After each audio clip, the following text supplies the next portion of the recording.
ठीक है, तो यहाँ पे ये c3x की पावर 4 हो गया, और ऐसे ही लास्ट में कितना आ जाएगा, dot dot dot plus cn x की पावर n+1 आ जाएगा,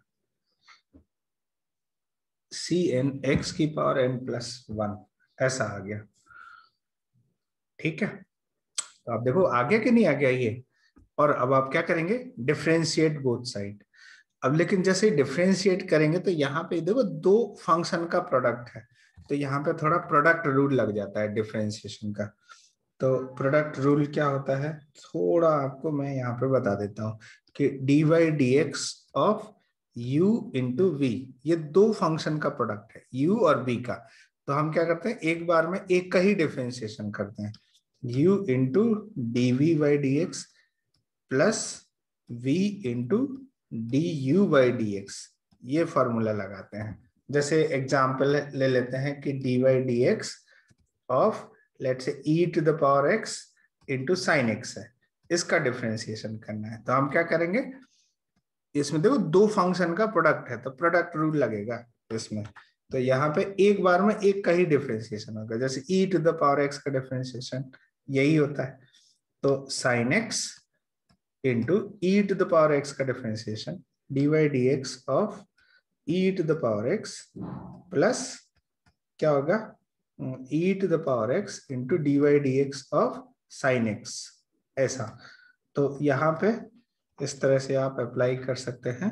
तो ये कितना आ जाएगा, sine x into e to the power x plus e to the power x और साइन x का डिफरेंशिएशन cos x, ऐसा हो जाएगा। बस यही रूल यहाँ पे डिफरेंशिएशन में लगाना है कि यहाँ पे देखो दो फंक्शन है, एक ये है और एक ये, तो इन दोनों का प्रोडक्ट रूल लगेगा। तो क्या करें, डिफरेंशिएट, कॉल दिस v1, तो यहाँ पे लिखेंगे डिफरेंशिएट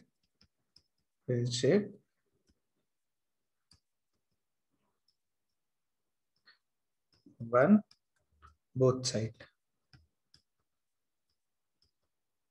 दोनों तरफ डिफरेंशिएट कर देते हैं तो क्या मिलेगा।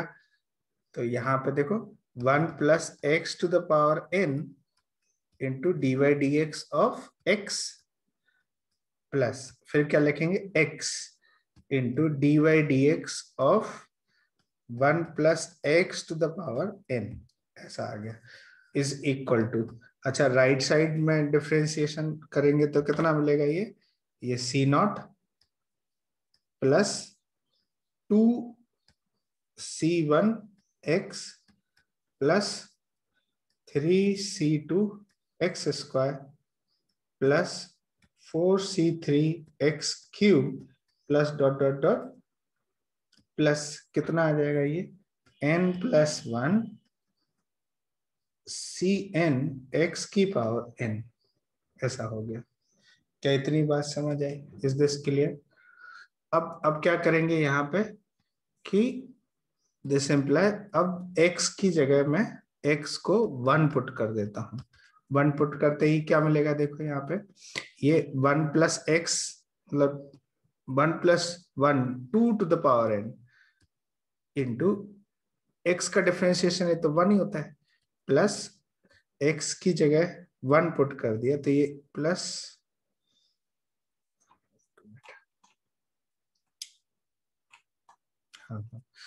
यहाँ पे इसको यदि डिफरेंशिएट करेंगे तो कितना मिलेगा, x into n 1 plus x की पावर n-1, ये हो जाएगा, इसका डिफरेंशिएशन ये मिलेगा, थोड़ा ध्यान रखना है। और यहाँ पे x को अब मैं 1 पुट कर देता हूँ, ठीक, क्या मिलेगा, 1 into n into 2 to the power n-1, n into 2 to the power n-1 is equal to कितना हो जाएगा, ये c0 plus 2c1 plus 3c2 plus ऐसे ही कहां तक देखो n+1 cn हो गया, ऐसा। अब देखो यहाँ पे ये कितना हो जाएगा, you can take 2 to the power n-1 common ले लेते हैं, तो कितना मिलेगा, ये 2 plus n is equal to c0 plus 2c1 plus 3c2 plus dot dot dot plus n+1 C N, ऐसा हो गया, ये सिचुएशन हो गई। और यही तो हमें प्रूफ करना था, देखो यही प्रूफ करना था, C0 2C1 plus 3C2 up to ये 2 टू द पावर n-1 और n+2। क्या इतनी बात समझ आई? Is this clear to you all? समझा क्या? ठीक है। अच्छा, ये यहाँ पे हमें ये देखना था कि x, ये जो r है, r में और यहाँ पे ये एक एक का डिफरेंस है ज्यादा, तो हमने x से मल्टीप्लाई, जरूर नहीं कि एक का डिफरेंस है, 2 का भी हो सकता है, 3 का भी हो सकता है। तो जब इस तरह का सिचुएशन है तो उसी के अकॉर्डिंग x की कितनी पावर मल्टीप्लाई करना है ये तो मैं सोचना पड़ेगा। ठीक है, क्वेश्चन के अकॉर्डिंग सोचना पड़ेगा। अच्छा, इसी चीज को आप ऐसे भी कर सकते थे, मतलब एक दूसरा तरीका है। दूसरा तरीका क्या है, एक इसको लिखो मेथड नंबर 2, है ना। तो जो तुम्हें अच्छा लगे, आई थिंक कि सेकंड मेथड ज्यादा अच्छा लगेगा। वो डिफिकल्ट है थोड़ा, लेकिन जब जैसे यदि आपको समझ में आ जाता है देन यू विल फील कि ये अच्छा मेथड है सेकंड वाला। तो यहाँ पे इसका देखो जनरल टर्म क्या मिलेगा, देखो जनरल टर्म क्या मिलेगा, देखो इसमें r+1 इंटू NCR, और r is moving from 0 to n। देखो ध्यान से, left hand side general term लिख दिया। क्या ये बात समझ आई? देखो r0 पुट करेंगे तो ये देखने को मिल जाएगा NC0, फिर r को यदि 1 पुट करेंगे तो ये मिलेगा 2NC1, 2NC1। r को 2 पुट करेंगे तो 3NC2 एंड सो ऑन, इस तरह से आएगा। क्या इतनी बात क्लियर? अब आप इसको दो पार्ट में ब्रेक कर लीजिए। देखो कैसे ब्रेक करेंगे, r is moving from 0 to n, तो ये r into NCR plus NCR ऐसा हो जाएगा। देखो ध्यान से, तो जब ये दो पार्ट में ब्रेक हो गया तो इसको लिख सकते हैं summation r is moving from 0 to n, r into, इसका फॉर्मूला लिख सकते हैं n/r इंटू n-1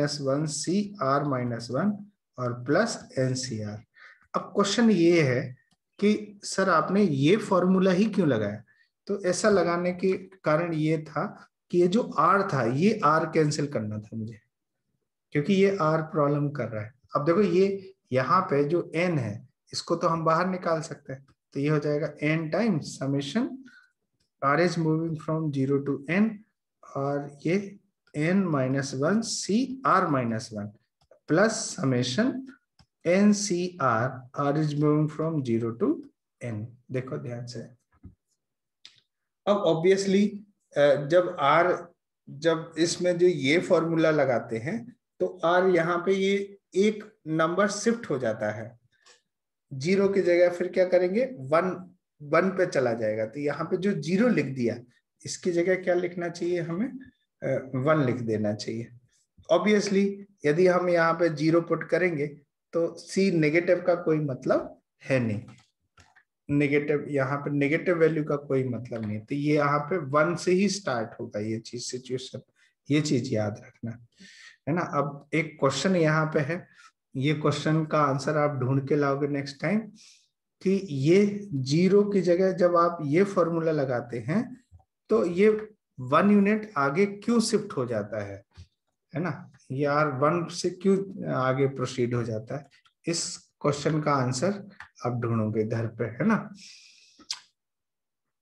अब यहाँ पे ये देखो इस तरह से आ गया, तो ये कितना हो गया n, और ये देखो ये इसका वैल्यू कितना आ जाएगा, सोच के बताओ इसका वैल्यू। ये देखो 1 रखेंगे तो C0 प्लस C1 प्लस कहां तक जाएगा CN-1, तो ये किसका एक्सपेंशन है बताओ, ये 2 की पावर n-1 का। और यहाँ पे ये देखो NC0 फिर NC1 plus C2 plus C3 plus CN आएगा, तो NCN आ गया, तो मतलब ये कितना हो जाएगा, ये 2 to the power n हो गया। तो यहाँ पे n into 2 to the power n minus 1 plus 2 into 2 to the power n minus 1, तो ये कितना हो जाएगा n प्लस 2 और 2 to the power n minus 1। ऐसा सिचुएशन ये आ गया और यही आंसर है। क्या इतनी बात समझ आए? Is this clear? n plus 2 2 to the power n minus 1। सोच के बताओ, क्या समझ आया ये मेथड पूरा अच्छे से? पक्का? ओके। अच्छा, अभी तक हमने देखा डिफरेंशिएशन के बारे में, ठीक है। अब थोड़ा इंटीग्रेशन के बारे में बात कर लेते हैं कि इंटीग्रेशन किस तरह से अप्लाई होता है। इंटीग्रेशन किस तरह से अप्लाई होता है बायनॉमियल थ्योरम में। और जो पिछला डिफरेंशिएशन है, डिफरेंशिएशन की क्या खास बात थी? देखो ध्यान से, क्या खास बात थी बताओ, कोई बताएगा हमें डिफरेंशिएशन की खास बात? कि यहाँ पे ये जो x की पावर है ये यहाँ पे मल्टीप्लाई हो जा रही है। यहाँ पे जो पावर है ये यहाँ पे मल्टीप्लाई हो जा रही है, देखो ध्यान से। तो डिफरेंशिएशन में इस तरह का होता है कि जब वेरिएबल की जो पावर है वो मल्टीप्लाई होके आए यदि कोएफिशिएंट में, तो ये इंडिकेटर है, ये एक इंडिकेटर है कि आपको डिफरेंशिएट करना है यहाँ पे। इन द सेम वे अब देखते हैं इंटीग्रेशन करते हैं तो क्या देखने को मिलता है। सो अब यहाँ पे देखो 1 प्लस एक्स की पावर n है, तो यहाँ पे क्या मिलेगा c0 plus c1x plus c2 x square plus c3 x cube plus dot dot dot plus cn x की पावर n। ऐसा सिचुएशन है। क्या इतनी बात समझ है? अब इंटीग्रेट कर देते हैं, 1 प्लस एक्स की पावर n दोनों तरफ इंटीग्रेट कर देते हैं। Integration c0 plus c1x c2 x square plus dot dot dot plus cn x की पावर n और यहाँ पे dx। ऐसा इस तरह का सिचुएशन है, ठीक है। तो दोनों तरफ इंटीग्रेट करेंगे तो इसका इंटीग्रेशन क्या आएगा देख लेते हैं। यहाँ पे 1 प्लस एक्स की power n plus 1 upon n plus 1, ये आ गया। और राइट साइड में क्या मिलेगा देखो, c नॉट x, यहाँ पे मिलेगा c1 एक्स स्क्वायर बाई 2, यहाँ पे मिलेगा c2 x cube by 3 plus plus plus cn x की power n plus 1 upon n plus 1। देखो ध्यान से, क्या इतनी बात समझ आई? और प्लस एक कांस्टेंट आएगा इंटीग्रेशन कांस्टेंट, वो c से लिखते हैं, लेकिन अब इस समय मैं इसको k लिख रहा हूं क्योंकि ज्यादातर अपना c जो है बाइनोमियल कोएफिशिएंट को रिप्रेजेंट कर रहा है। तो ये जो k लिख दिया ये क्या है, इंटीग्रेशन कांस्टेंट। तो आप कहोगे सर यहाँ पे भी लिखना चाहिए, तो भाई दो में से किसी एक जगह पे लिख देते हैं, ये इधर जाएगा तो अगेन कांस्टेंट ही बनेगा। तो दोनों तरफ लिखने से अच्छा है कि आप एक ही तरफ लिखो, वो अपने आप बैलेंस हो जाएगा। अब क्वेश्चन ये है कि यहाँ पे ये जो k है इसकी वैल्यू क्या होगी, क्या वैल्यू होगी यदि ये बैलेंस होना है। ये बैलेंस तो अभी है नहीं, मतलब बैलेंस यदि करना है तो कुछ k का पर्टिकुलर वैल्यू आना चाहिए। तो वो वैल्यू क्या है? तो मैं एक काम करता हूँ कि देखो ये आइडेंटिटी है, इंटीग्रेशन किया तो भी ये आइडेंटिटी बनी, तो x की कोई भी वैल्यू इसमें पुट कर दीजिए, हमेशा ट्रू रहेगा। तो हम एक काम करते हैं कि एक आसान सी वैल्यू पुट कर देते हैं, वो है 0। 0 वैल्यू पुट करते हैं, ये क्या मिलेगा देखो 1 upon n plus 1 is equal to, जहां जहां x है वहां 0 पुट करेंगे तो देखो इतना पोर्शन तो सब 0 ही हो जाएगा, है ना। तो क्या मिलेगा 0 प्लस k, तो इसका मतलब k मिल गया, k का वैल्यू है 1 अपॉन n प्लस 1। जो इंटीग्रेशन कांस्टेंट आ रहा था इसकी जगह हमने ऐसा लिख दिया। तो अब यही एक्सप्रेशन बन जाएगी 1 प्लस एक्स की power n+1 upon n+1 is equal to c0 x plus c1 x square by 2 c2 x cube by 3 plus dot dot cn x की पावर n+1 अपॉन n+1 और k की जगह क्या रख देंगे +1 अपॉन n+1। क्या इतनी बात समझ है? यहाँ पर रख दिया। अच्छा, ये जो 1 अपॉन n+1 है, इसको इसी एक्सप्रेशन, इसी आइडेंटिटी को हम इस तरह से लिख सकते हैं। किस तरह से? देखो, ये लिखा जा सकता है c0x plus c1 x square by 2 plus c2 x cube by 3 plus dot dot dot plus cn x की power n+1 upon n+1 is equal to 1 plus x to the power n+1 -1 upon n+1। देखो ध्यान से, इसको left में लेके गए और दोनों का डिनोमिनेटर सेम है, तो न्यूमरेटर में सब्ट्रैक्शन आ जाएगा। क्या ये बात समझ आई? ये इतना क्लियर है?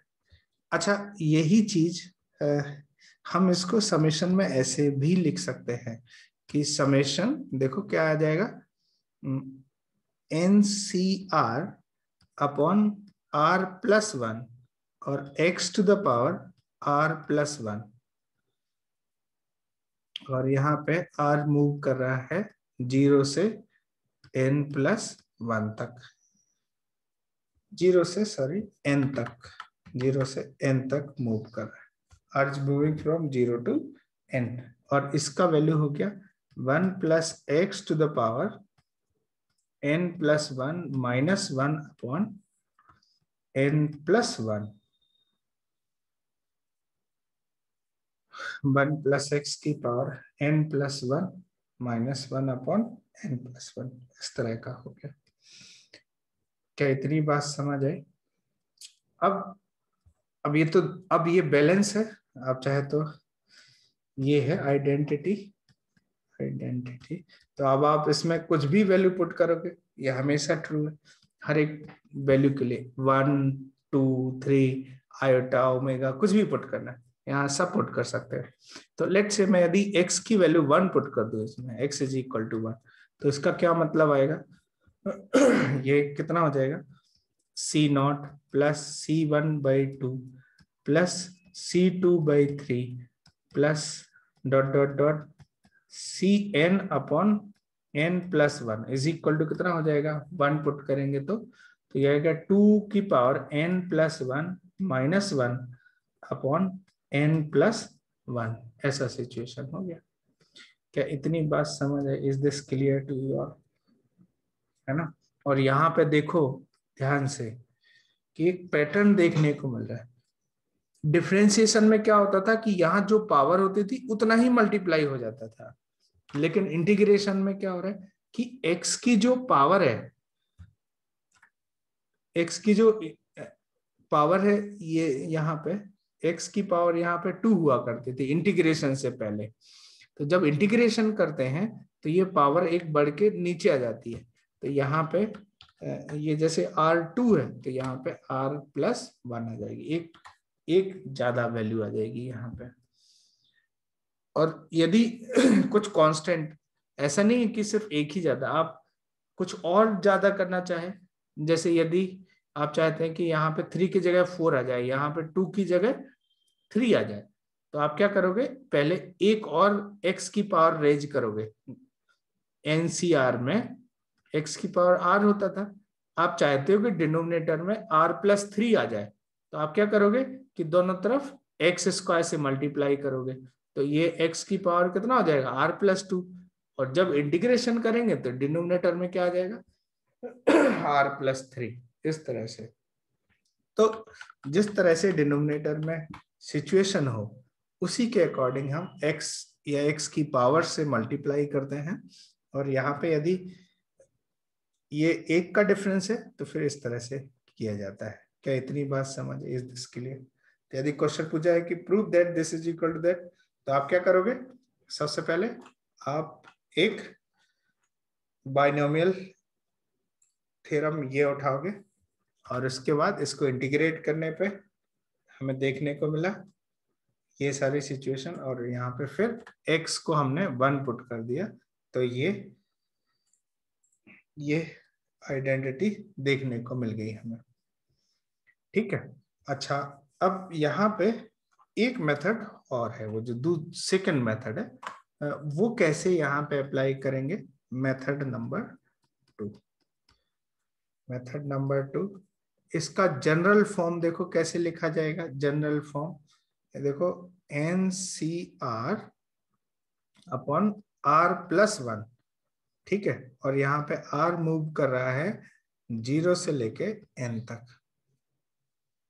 ठीक है, तो हमें क्या प्रूव करना है? हमें प्रूव करना है दिस इज इक्वल टू 2, हमें प्रूव करना है this is equal to 2 to the power n+1 -1 upon n+1, n+1, ऐसा सिचुएशन। अब क्वेश्चन ये है कि इसको सॉल्व कैसे किया जाए। तो यहाँ पे समेशन जो r moving from 0 to n, यहाँ पे हम क्या करते हैं, n+1 से ऊपर नीचे मल्टीप्लाई कर देते हैं।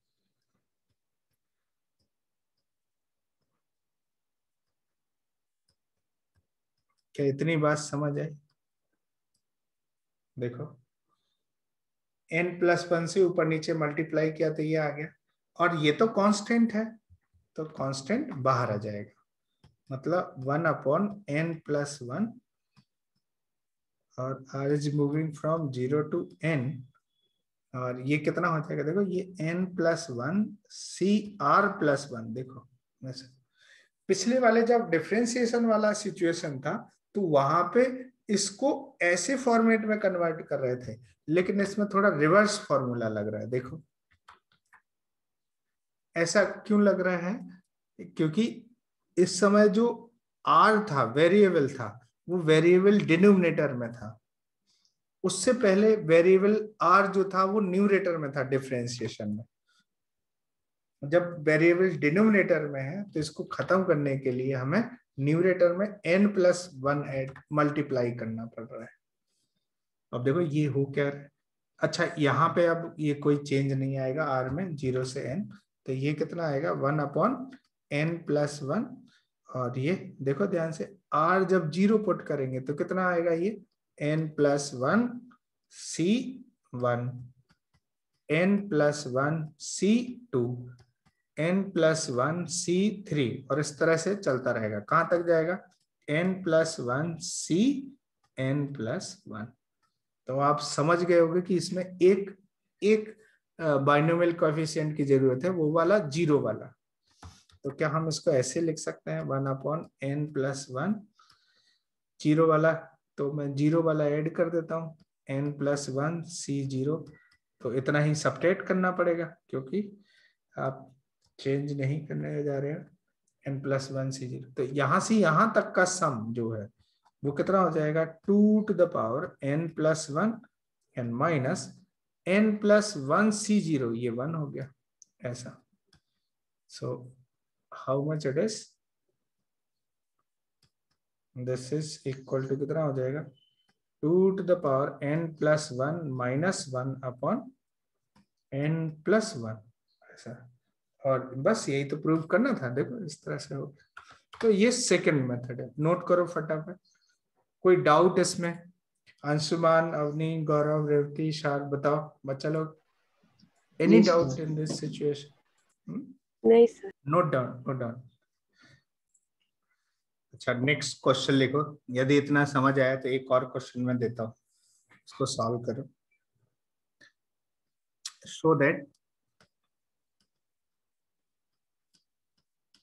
show that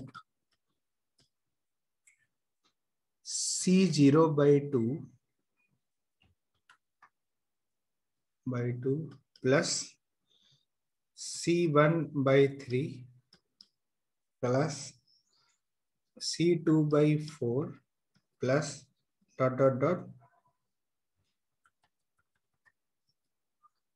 plus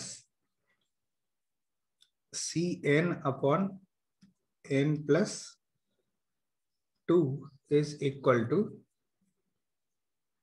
n into 2 to the power n+1 upon n+1 into n+2। Show करो जल्दी से फटाफट और देखो क्या आपसे बन रहा है क्वेश्चन।